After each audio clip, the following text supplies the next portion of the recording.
Good evening friends, শুভ সন্ধ্যা বন্ধুরা। এখন 7টা বাজতে 5 মিনিট বাকি, বুঝতে পারছো?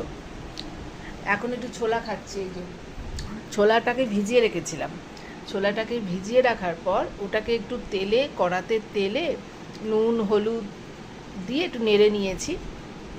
নাড়ার পর দেখি যখন এই বাটিতে ঢেলেছি, এই বাটিতে যখন টিফিন বক্সে ঢেলেছি দেখি একটু নুনটা কম, একটু নুন আর পাতিলেবুটা কাটা ছিল, সেটা মিশিয়ে দিয়ে খাচ্ছি। এই সন্ধেবেলা খেয়ে নিই একটু। আর এখন মেয়ে আর মেয়ের বাবা, মেয়ে গেছে পড়তে, একা একাই গেছে গিরিশ পার্কে। মেয়ের বাবা এখন মেয়েকে আনতে গেল। কালকে আমি গেছিলাম।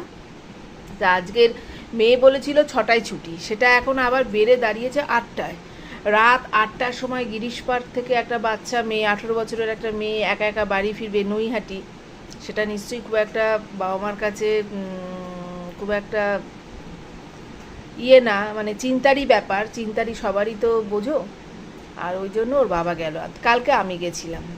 তা আমি আজকের যেতে পারিনি, কারণ মেয়ে 6টায় জানাচ্ছে যে 8টায় ছুটি। আমার তৈরি হতে একটু সময় লাগবে।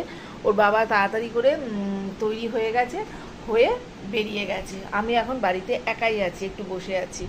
আর ওই দেখো আমাদের নতুন একটা জিনিস লাগিয়েছে, এসি। ওই যে এসি লাগিয়েছে। আশা করি দেখতে পেয়েছো। বেশি দিন হয়নি, জুন মাসে লাগিয়েছে। ঠিক আছে, খেয়ে নি তাহলে ছোলাটা। ঠিক আছে, সবাই ভালো থেকো।